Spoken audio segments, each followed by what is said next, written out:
And talking about the overwhelm, Chris, what are a few small but impactful organizational tips that can help new widows start to regain some sense of control? Yeah, what we're really talking about is sort of organization and having a plan. And as I just mentioned, it takes a few months to kind of have a plan and act on that. Yeah. So we spent a lot of time working on sort of crisis planning and putting out the immediate fires and moving towards some of the longer term issues. So, but then specifically for your question, it's starting small. It's helping folks get organized, maybe one drawer, one file at a time. It is kind of amazing to see how folks organize. And we've seen a lot of folks organize a lot of different ways over our 8 years of existence. And we used to go to the homes right before the pandemic, and we would help them get organized. That was part of what we did, because you'd come into the home and see unopened letters in massive piles on the dining room table because it was too overwhelming to open one, let alone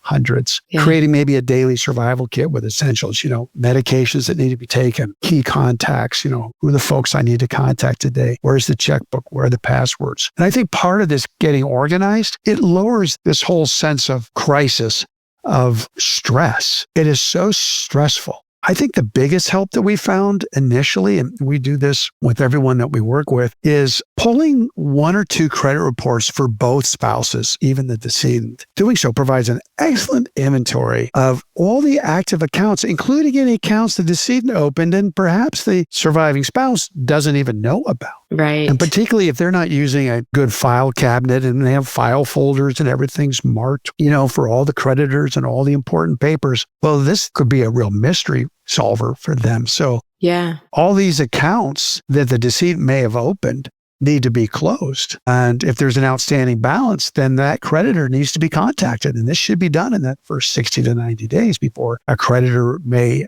decide to move it into collections, which is not where someone wants to be ever. So if there are many balances, then probate may be necessary. Again, it's important to connect with an estate planning attorney sooner than later for this reason, for many more. So those would be, helping them get organized, pulling credit reports, seeing if there's any accounts there with the decedent that need to be looked at immediately. And then again, it creates this wonderful inventory, if you don't have a great filing system, of sort of the accounts that need to be looked at or contacted and so forth. Great tips. I hadn't thought about credit reports, especially for the decedent. That's eye-opening. That's a really great tip.